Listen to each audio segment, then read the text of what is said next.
Alors Patrick, on avait quelques questions à te poser en complément sur Ho'oponopono. La première question qui nous est venue, c'est tu parles souvent du divin ou de la divinité. Est-ce qu'on a besoin de croire en Dieu, pour le dire comme ça? Est-ce qu'il faut croire en Dieu pour pratiquer Ho'oponopono? Comme le Raja Yoga, c'est une expérience. Donc il n'y a pas de croyance à avoir de base. Il y a simplement à utiliser les 4 petites phrases classiques et voir ce que ça donne. Donc ça ne devient plus une croyance, mais une certitude. Parce que quand on voit les faits, voilà. Après que ça vienne d'ici, de là, on se demande pourquoi 4 phrases aussi banales peuvent avoir un tel effet aussi. Donc si on commence à rentrer dans le mental discursif, c'est-à-dire la conscience, on est foutu. Je crois qu'il faut simplement expérimenter. Et après, moi je donne une explication, mais qui est quand même traditionnelle par rapport au Kaunas, il parle de la divinité. Cané. Hein, je veux dire, clairement, on ne peut pas l'éviter. Mais est-ce qu'on a besoin de croire à l'air pour que ça marche? Non, il faut respirer. Là, c'est la même chose. Il faut respirer Ho'oponopono. Et tu parles aussi beaucoup, on a l'impression que ce qui est au cœur de la méthode Ho'oponopono, c'est la notion de nettoyage. Donc tu dis à plusieurs reprises qu'on a des mémoires, on a des programmes, et que l'effet de ces 4 phrases, c'est de nettoyer. Est-ce que tu pourrais expliquer ce processus de nettoyage, comment ça marche concrètement? Comment le fait de dire je suis désolé, je te demande pardon, merci, je t'aime, peut nettoyer une mémoire? Alors moi, j'ai réfléchi, parce que c'est quand même spécial hein, comme idée, mais à nouveau, c'est une constatation.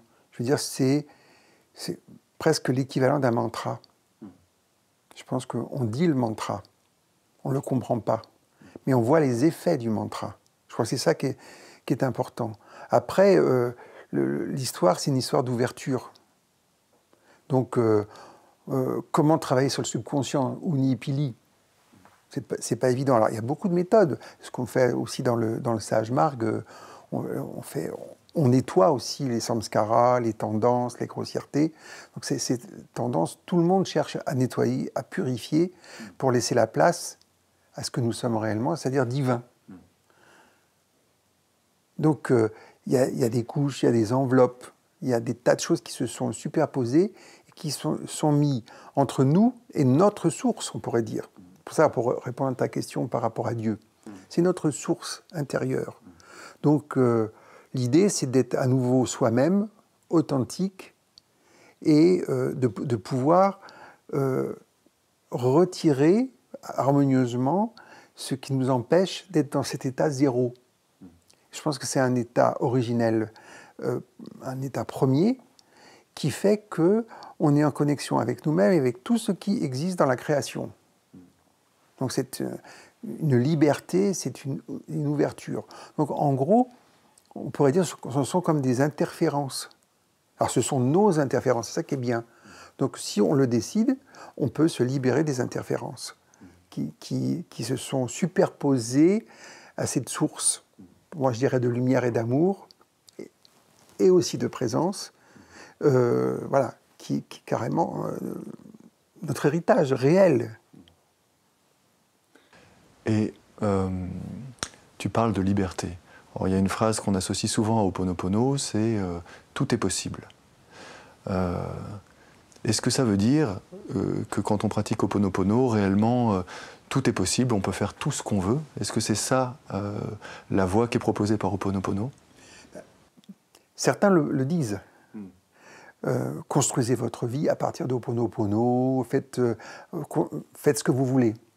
Alors, pour moi, je ne dis pas que c'est faux, hein, ça marche, probablement. Mais ce n'est pas mon idée. Mon idée, c'est faire ce qui est juste. Alors juste en soi-même, pour soi-même, et dans un environnement, c'est-à-dire pour les autres. Donc il y a une harmonie. Donc ça vient. ça se met en place, ça se fait.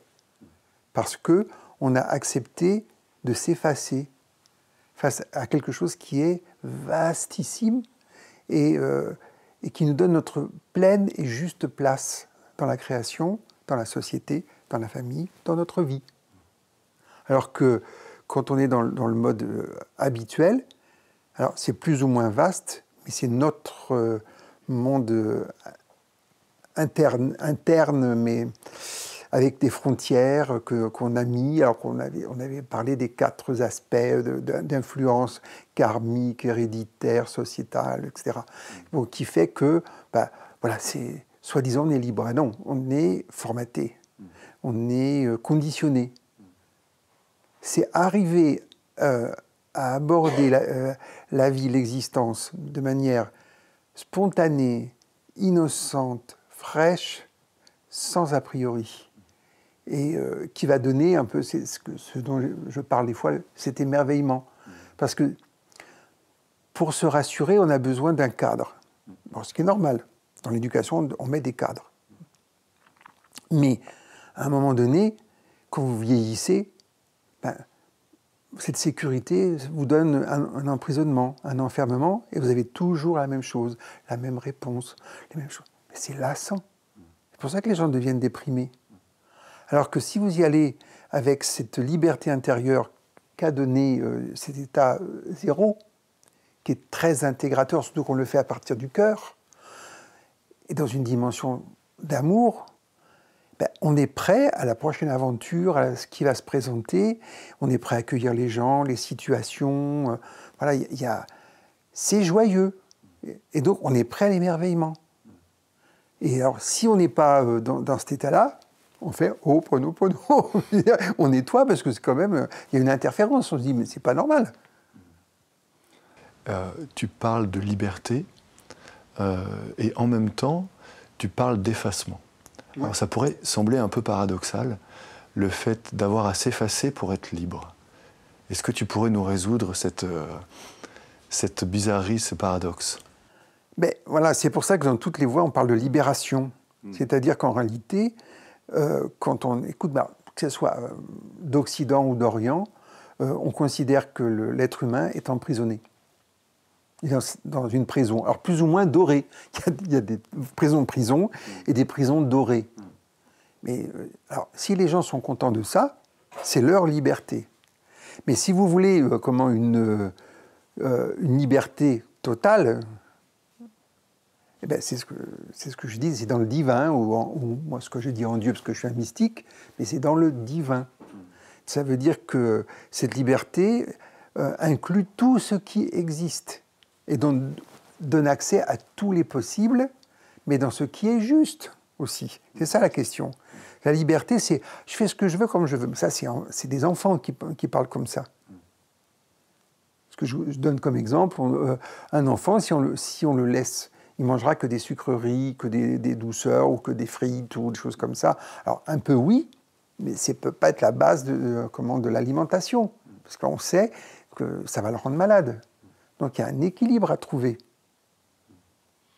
Si on aborde des aspects un peu plus spécifiques, et peut-être il y a des questions sur lesquelles on n'a pas tendance à parler d'Ho'oponopono, est-ce que tu pourrais nous dire si Ho'oponopono on peut faire Ho'oponopono par rapport à notre santé ou par rapport à la santé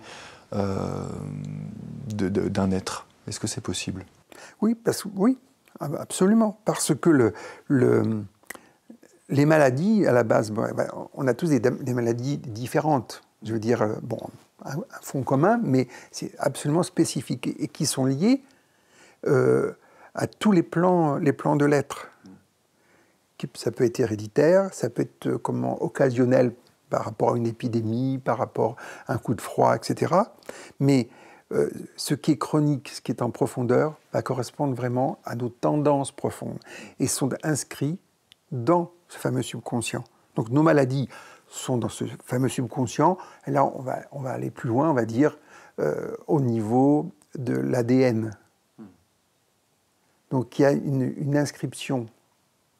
Et donc, qu'est-ce qu'on va faire?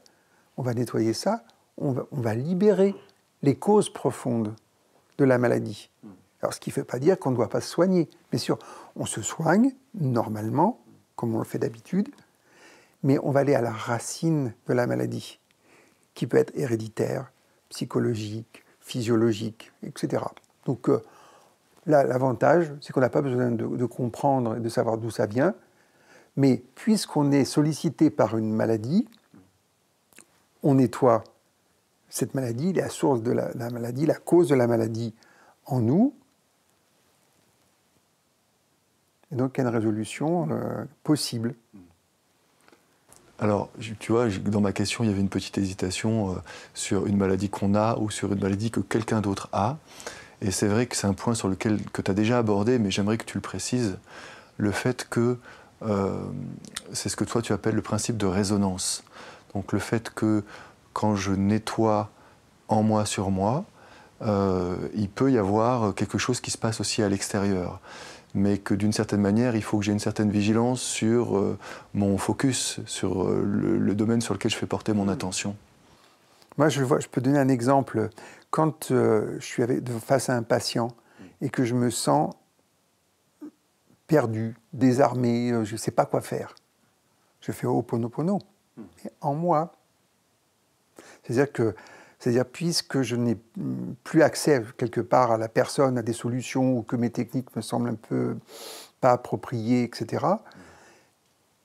je suis sollicité de l'intérieur. Donc je fais ça. Et je ne projette pas, hein, alors que c'est un patient. Je fais à l'intérieur. Et quand je sens qu'il y a cette liberté, cette libération en moi, parce qu'on est en écho à ce moment-là, c'est assez extraordinaire. Là, il y a un phénomène de résonance. Je vois que la personne a été, entre guillemets, on ne va pas dire guérie, mais nettoyée, que la solution qui s'est mise dans mon être intérieur va avoir un effet de résonance si la personne est prête à recevoir, si c'est juste pour elle, si, etc. On n'interfère jamais avec la vie de l'autre à ce moment-là. Et c'est là où on reprend cette phrase « tout est possible ». C'est-à-dire, il ne se passe rien, il peut se passer un miracle, mais on n'y est pour rien. Et là, il n'y a pas d'ego, il n'y a pas de projection. Donc, est-ce que, là tu viens de nous dire qu'on peut l'appliquer par rapport à la question de la santé, et même dans des situations plus graves, quand quelqu'un se prépare à mourir, ou quand nous-mêmes on peut envisager notre propre mort, est-ce que dans ces cas-là, Ho'oponopono peut avoir aussi une pertinence, une utilisation?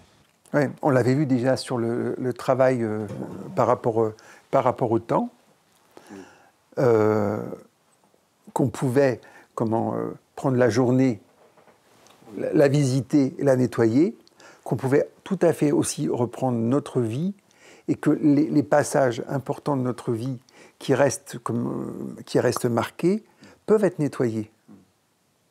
D'accord ? Donc, on va partir de la préparation de notre propre décès, notre propre mort. Pour moi, il faut partir dans l'état zéro. C'est-à-dire connecté, pour avoir vraiment une libération à ce moment-là. Que l'âme soit libérée et non pas attrapée et prise par les liens terrestres. D'accord ? Et donc, c'est bien de le faire dès maintenant, par exemple. Parce qu'on parlait des stoïciens, de vivre chaque jour, d'envisager sa mort. Et les gens vont dire, mais qui ne savent pas, ils vont dire, mais c'est morbide. Ben non. Quand on est capable d'envisager sa mort chaque jour, on vit beaucoup plus, on vit plus ouvert, on est plus joyeux, on est plus libre. D'accord ? Donc, ce travail de nettoyage bénéficie à ce passage, que pour moi c'est un passage, hein, parce qu'il n'y a pas de... Il y a la mort de cette personne et de ce corps, mais l'être essentiel continue à vivre. Donc, c'est juste une transition. Il y a une transition qui s'opère. Et là, il faut voyager sans bagage. Et là, Ho'oponopono est génial. Donc, si on fait un peu d'avance, alors, toutes nos pratiques spirituelles vont correspondre à ça. On n'a pas cette idée-là, mais ça fait cela. Et puis, des fois, si on se pose des questions sur notre mort, je pense que c'est intéressant de dégager, parce qu'il y a des peurs qui sont ancestrales, qui sont logiques, parce qu'il y a peur de mourir, de quitter ce corps, de quitter ce monde. Voilà. Et puis on va vers de l'inconnu, vers du mystère. Donc c'est logique. Mais dès qu'il y a ça, Ho'oponopono. Et de plus en plus, et tant que c'est nécessaire, et en profondeur. Et si on se sent bien et serein, ben on arrête. C'est pour ça que la méditation est géniale. Parce que naturellement, on ne le dit pas, mais l'état méditatif, on meurt à nous-mêmes pour naître à nous-mêmes. Je veux dire, et on le fait chaque jour, et on rentre dans la profondeur, et à la fois on est présent, et on perd cette conscience de la personnalité. Et on sent que c'est vaste, c'est profond, c'est connectant, voilà. Et quand on commence la journée avec ça, on est bien. Donc là, c'est une autre façon de l'aborder. Ensuite, dans notre quotidien et dans la vie, il y a toujours des gens qui sont sur le départ. Alors, il y a des départs programmés, nos ancêtres, nos anciens, donc ça fait nos parents. Donc c'est quelque chose, il faut se préparer. Et donc quand ça vient, quand on a un peu d'angoisse à ce niveau-là, on fait du nettoyage. D'accord ? Et quand ils sont en partance, encore plus. Et c'est là, au lieu de se projeter, alors on projette nos peurs, notre amour, on leur dit plein de trucs, on le fait en nous, on se connecte intérieurement, ça devient paisible, et par résonance, non pas par projection, ça fait du bien à la personne qui est sur le départ. Alors là encore, je dirais la prière va avoir un effet similaire. Donc il n'y a pas que Ho'oponopono, il y a plein d'autres techniques, ça qui est intéressant. Mais ce qui est intéressant, c'est de voir que cette chose simple est applicable pour nous, pour l'autre,